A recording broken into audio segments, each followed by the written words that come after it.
Cuando Israel apostató, Moisés estaba con el Señor en el monte Sinaí.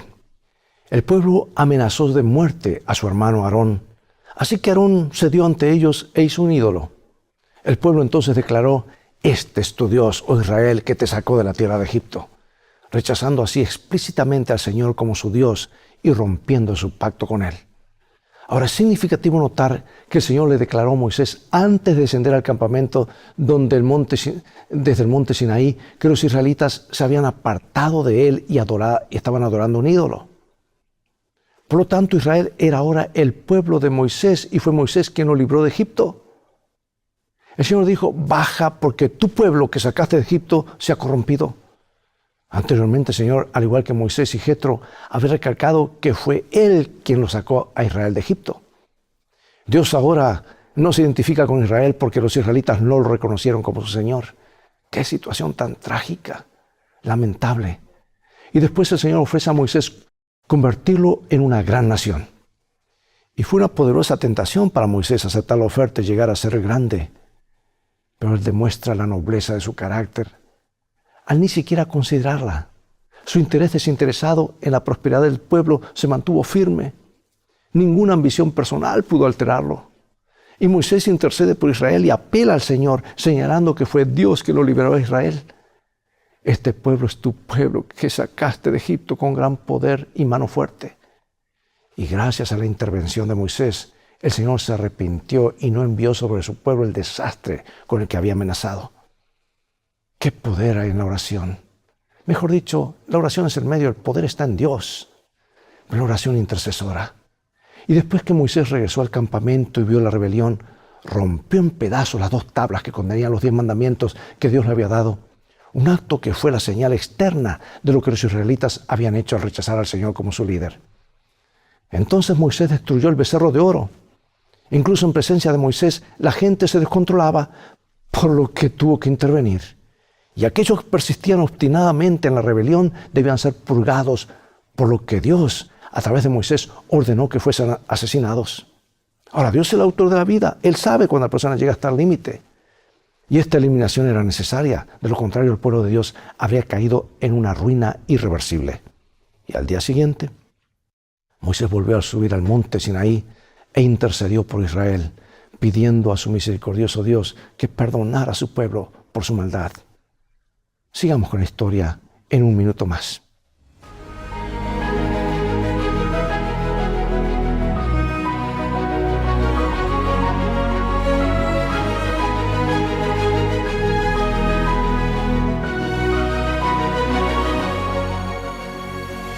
Leo en Éxodo 32 lo siguiente. Entonces volvió Moisés a Jehová y dijo: «Te ruego, pues, este pueblo ha cometido un gran pecado, porque se hicieron dioses de oro, que perdones ahora su pecado, y si no, ráeme ahora de tu libro que has escrito». Aunque Moisés había estado ausente del campamento de Israel durante solo 40 días, ¿qué sucedió? El pueblo de Dios se apartó de él y adoró a un ídolo, el becerro de oro. ¿Cómo pudieron hacer eso después de tantas señales poderosas y experiencias y milagros? Podría haber muchas respuestas para este interrogante y tal vez algo acertado en todas ellas. ¿Acaso el pueblo no entendía quién era Dios en realidad? ¿O fueron sus poderosas experiencias con él eclipsadas por sus deseos carnales y pecaminosos? No apreciaban lo que Dios había hecho por ellos, sino que lo daban todo por sentado. ¿Estaba su entendimiento nublado, estropeado por sus preocupaciones cotidianas y su antigua manera pecaminosa de pensar? ¿Eran simplemente desagradecidos para con las misericordias y las acciones divinas en su favor? ¿Olvidaron tan rápidamente los poderosos actos de Dios? ¿O podría adjudicarse todo el fallido liderazgo de Aarón? Con Aarón también el Señor se enojó en gran manera para destruirlo. Bueno, cualesquiera hayan sido las razones de tan terrible apostasía, ¿qué lecciones podemos extraer de ellas? No solo acerca de la pecaminosidad humana, sino del amor misericordioso de Dios para con los seres humanos a pesar de su pecaminosidad. Amados, Dios llamó a Moisés para que pasara tiempo con él. 40 días y 40 noches pudo haber sido un periodo corto para Moisés, pero pareció largo, demasiado largo para los israelitas. Su líder visible estaba ausente. Se sintieron desorientados, impacientes, temerosos e inseguros. Querían tener un Dios visible que los guiara, como los dioses que habían visto toda su vida en Egipto, ese Egipto idólatra. ¿Cómo fue posible que el liderazgo de Aarón fracasara tan estrepitosamente? Vamos a Éxodo 32, nos dice: viendo el pueblo que Moisés tardaba en descender del monte, se acercaron entonces a Aarón y le dijeron: levántate, haznos dioses que vayan delante de nosotros, porque a este Moisés, el varón que nos sacó de la tierra de Egipto, no sabemos qué le haya acontecido. Y Aarón les dijo: apartad los zarcillos de oro que están en las orejas de vuestras mujeres y de vuestros hijos y de vuestras hijas, y traédmelos. Entonces todo el pueblo apartó los zarcillos de oro que tenían en sus orejas y los trajeron a Aarón. Y él los tomó en las manos de ellos y le dio forma con buril, e hizo de ello un becerro de fundición. Entonces dijeron: Israel, estos son tus dioses que te sacaron de la tierra de Egipto. Y viendo esto, Aarón edificó un altar delante del becerro, y pregonó a Aarón y dijo: mañana será fiesta para Jehová. Y al día siguiente madrugaron y ofrecieron holocaustos y presentaron ofrenda de paz, y sentó el pueblo a comer y a beber, y se levantó a regocijarse. Amados, ¿cómo es esto posible? Aarón no estuvo a la altura de las circunstancias. No supo aprovechar el momento y hacer lo correcto. En lugar de confiar en el Señor, se debilitó ante la mayoría. Y yo pregunto, ¿será que tenemos líderes hoy así también? El pueblo exigió lo impensable: haznos un Dios que vaya delante de nosotros. Y él consintió. Y la gente dio voluntariamente oro para hacer el ídolo. Y Aarón no solo no los detuvo, sino que los animó a donar, y luego participó en la fabricación de este falso Dios. Y después el pueblo declaró: Israel, este es tu Dios que te sacó de Egipto. Qué golpe en la cara a Dios, ¿verdad? Cuán pecadores malvados y estrechos de miras. Aunque acababan de fabricar este ídolo, declararon que Él los había librado. ¿No es asombroso cómo los deseos pecaminosos pueden pervertir nuestro pensamiento y nuestras acciones? La gente celebra sus propias creaciones mientras su humanidad y moralidad se degradan en el proceso. Este comentario es apropiado y dice así: para hacer frente a semejante crisis hacía falta un hombre de firmeza, decisión y ánimo imperturbable, alguien que considerara el honor de Dios por sobre el favor popular, su seguridad personal y su propia vida. Pero el líder provisorio de Israel no tenía ese carácter. Aarón reconvino débilmente al pueblo, pero su vacilación y timidez en el momento crítico solo sirvieron para hacerlos más decididos. Y el tumulto creció. Un frenesí ciego e irrazonable pareció posesionarse de la multitud. Algunos permanecieron fieles a su pacto con Dios, pero la mayoría del pueblo se unió a la apostasía. Terrible, amados, terrible. Pero bueno, el becerro de oro se parecía al dios toro egipcio Apis, o al dios vaca Hathor. Y se trataba de una flagrante transgresión del primero y segundo mandamientos. Y esta violación no podía quedar impune porque rompía abiertamente la relación del pueblo con el Señor viviente, que en lugar de adorar al Creador, los israelitas adoraron su propia creación, que no podía ver, oír, oler, hablar, cuidar, ni amar, ni guiar. El orden de la creación se invirtió. En lugar de comprender que habían sido creados a imagen de Dios, hicieron un Dios ni siquiera a su propia imagen, lo que ya habría sido considerablemente malo, sino que a imagen de un animal. ¿Era este el Dios al que querían servir? Habían pecado así gravemente contra el Señor. ¿Y de qué manera refleja la apostasía del becerro de oro lo que dice San Pablo en Romanos capítulo 1? Mira cómo él comenta esto. Y hablando de nuestros días y en los días del primer siglo también. Profesando ser sabios, se hicieron necios y cambiaron la gloria de Dios incorruptible en semejanza de imagen de hombre corruptible, de aves, de cuadrúpedos y de reptiles. Por lo cual también Dios les entregó a la inmundicia, en las concupiscencias de sus corazones, de modo que deshonraron entre sí sus propios cuerpos, ya que cambiaron la verdad de Dios por la mentira, honrando y dando culto a las criaturas antes que al Creador, el cual es bendito por los siglos. Amén.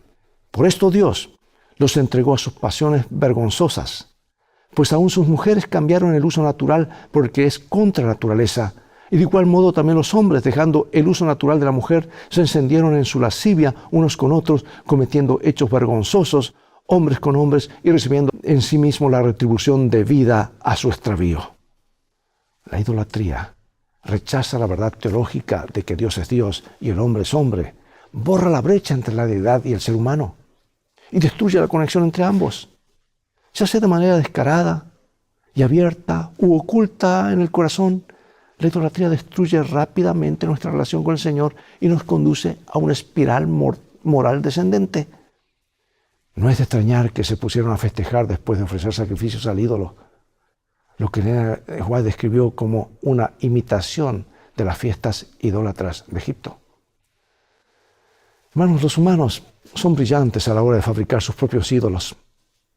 Crean sus propios dioses, lo cual ya es malo, pero luego van y los sirven. Sustituyen al Creador por cosas que tarde o temprano conducen a la degradación moral. Y al recurrir a un ídolo, los israelitas estaban divorciándose del Dios verdadero que los había librado de Egipto. El Señor los culpó directamente diciendo que se habían corrompido al punto de atribuir su liberación a esa estatua. ¡Qué contradicción tan directa con lo que Dios les dijo! Y esta negación de la presencia de Dios y de sus poderosos actos era un asunto grave, porque su pensamiento y sus sentimientos estaban distorsionados y completamente corrompidos. Para el profeta Ezequiel, la idolatría estaba en el centro de toda la miseria del pueblo de Dios, y de allí brotaban todos los demás pecados. Y nos preguntamos a menudo cómo podían los antiguos creyentes ser tan ingenuos e incorregibles al punto de adorar objetos de fabricación humana. Bueno, estamos bastante seguros de que nosotros nunca haríamos algo así. ¿Estamos realmente libres de la idolatría? Los ídolos de hoy pueden tener formas de figuras diferentes, pero tienen un atractivo similar. Amados, la idolatría consiste en rendir culto a algo que sustituye a Dios, aun a sabiendas de que eso es incorrecto. Un ídolo es todo aquello que capta nuestra imaginación, afecto, tiempo y mente más que Dios, y puede incluso esclavizar nuestro pensamiento. De hecho, nos convertimos en lo que contemplamos y no llegaremos más alto que el Dios al que sirvamos. Si Dios no está en el centro de tu vida, entonces otros dioses ocuparán su lugar. Si no disfrutamos y cultivamos la presencia viva de Dios, disfrutaremos y dedicaremos nuestras vidas a algo o a alguien más. Lo que adoramos en lugar de Cristo puede tener diferentes apariencias, y a veces orgullo, egoísmo, dinero, poder, sexo, comida, televisión, internet, drogas, alcohol, pensamientos impuros, y la lista es larga, pornografía, placeres, trabajo, deportes, familia, videojuegos, películas, compras, ideas, política, música, posición, títulos, calificaciones, etc. ¿Sabes? La lista no tiene fin. Todo eso puede ser ídolos que nos ocupan más el tiempo y la atención que Dios debe tomar en nuestras vidas. Somos muy creativos en ese sentido. Podemos convertir cualquier cosa buena, hermosa, significativa en un ídolo. Y la idolatría es extremadamente peligrosa porque transforma nuestra personalidad, nuestra forma de pensar, nuestros afectos y nuestra vida social.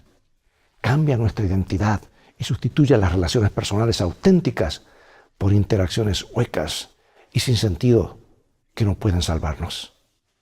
Y mientras Moisés estaba todavía en el monte Sinaí, Dios dijo que destruiría a los rebeldes y haría de la posteridad de aquel una gran nación. Pero eso no era lo que Moisés quería, sino que suplicó al Señor en favor de los israelitas, señalando que no eran el pueblo de Moisés, sino el de Dios, y que no había sido él, Moisés, quien los sacó de Egipto, sino Dios mediante sus poderosos hechos. Moisés invocó las promesas que Dios había hecho a los patriarcas, actuando verdaderamente como intercesor entre Dios y la humanidad. Después de que el Señor desistió de su maldad que dijo que había de ser su pueblo, Moisés vivió con ellos.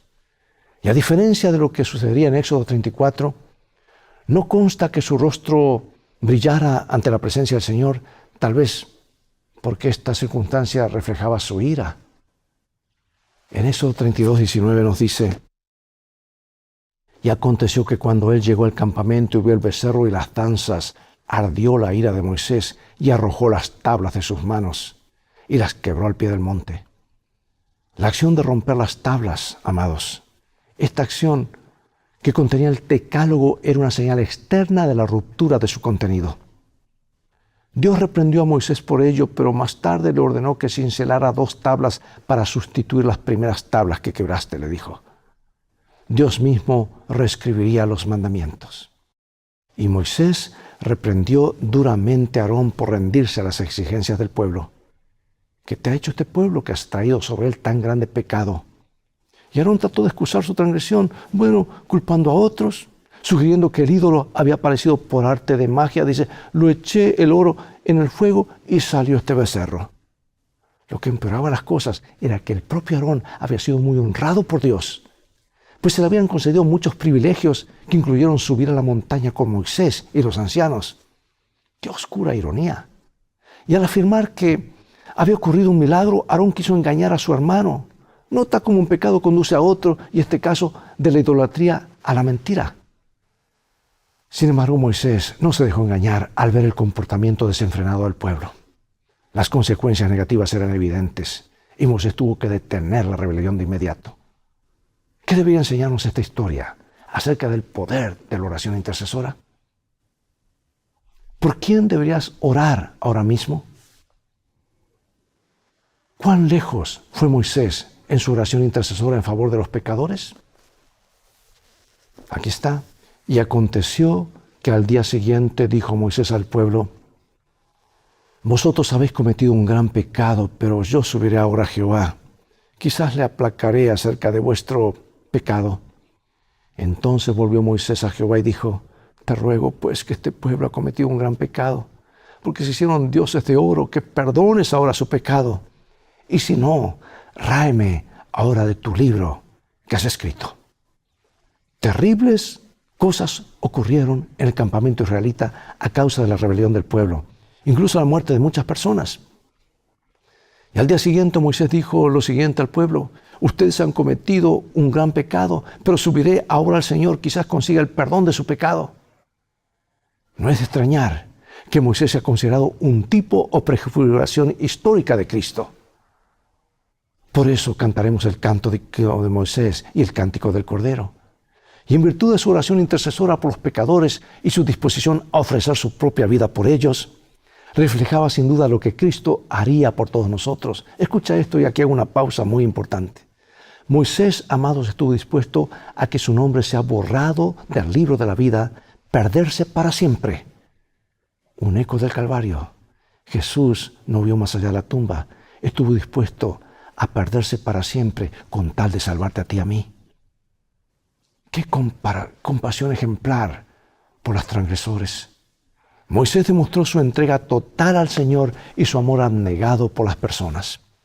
Y el libro de Éxodo no indica cuánto tiempo permaneció con el Señor en el monte esta vez, pero Deuteronomio dice que estuvo en el Sinaí durante 40 días. Ahora, la palabra traducida como perdonar proviene de un verbo cuyo significado básico es llevar o cargar.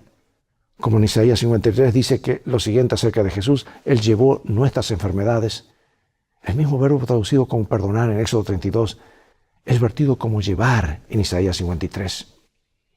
Qué poderosa visión del proceso de salvación y perdón, de cuánto costó a Dios nuestra salvación. Moisés estaba pidiendo al Señor que llevara el pecado del pueblo, precisamente lo que hizo en la cruz miles de años después. No miles, sino tal vez 1500 años después. Y Éxodo 32 muestra no solo la idea de la expiación sustitutoria, sino también que Dios mismo es quien la realiza. Este texto ilustra cómo ocurre el perdón. Dios cargó en Cristo con nuestros pecados, la única forma como podíamos ser perdonados. Cuán poderosa expresión del plan de salvación y qué demostración para nosotros y para el cosmos de lo que Dios estuvo dispuesto a hacer para salvarnos. Moisés pidió a Dios que cargara con los pecados del pueblo y el Señor lo hizo finalmente en Jesús. ¿Cómo podemos asimilar esta asombrosa verdad? ¿Qué nos dice ella acerca del amor de Dios por la humanidad caída? Y ahora, para finalizar, amados, quiero decir que la oración nos abre a Dios para que Él pueda obrar por nosotros y a nosotros milagros de transformación. Moisés oró por los pecadores y ofreció su vida por ellos. Este es un ejemplo de cómo debemos orar por quienes han pecado ante nosotros o entre nosotros. Pero a veces estamos más dispuestos a acusarlos que orar por ellos. La oración intercesora de Cristo por sus discípulos y por nosotros es un modelo de cómo orar por los demás. Moisés no necesitaba morir para que los pecadores pudieran experimentar el perdón. En el caso de Jesús, nuestro verdadero intercesor, su muerte fue necesaria por nosotros. ¿Cómo es que los humanos tenemos tan poca memoria de las grandes cosas que Dios ha hecho por nosotros? ¿Con qué facilidad olvidamos? ¿Cómo podemos renovar nuestro caminar con Dios y recordar en los momentos críticos de nuestra vida su bondad para tomar las decisiones correctas y no pecar contra Él? ¿Qué puede ser un becerro de oro en nuestras vidas? La oración nos abre a Dios para que Él pueda obrar por nosotros y en nosotros milagros de transformación. Moisés oró por los pecadores y ofreció su vida por ellos. Este es un ejemplo de cómo debemos orar por quienes han pecado entre nosotros. Yo quiero finalizar, amados, con esta hermosa cita inspirada que nos dice lo siguiente del libro Patriarcas y Profetas. El amor, no menos que la justicia, exigía que este pecado fuera castigado. Dios es protector y soberano de su pueblo. Destruye a los que insisten en la rebelión para que nos lleven a otros a la ruina. Y al perdonar la vida de Caín, Dios había demostrado al universo cuál sería el resultado si se permitiera que el pecado quedara impune. La influencia que por medio de su vida y su ejemplo Él ejerció sobre sus descendientes condujo a un estado de corrupción que exigió la destrucción de todo el mundo por el diluvio. Cuanto más tiempo vivían los hombres, tanto más corruptos se tornaban. El amor, no menos que la justicia, exigía que ese pecado fuera castigado. Dios es protector y soberano de su pueblo.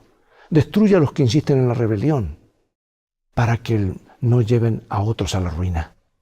Y al perdonar la vida de Caín, Dios había demostrado al universo cuál sería el resultado si se permitiese que el pecado quedara impune.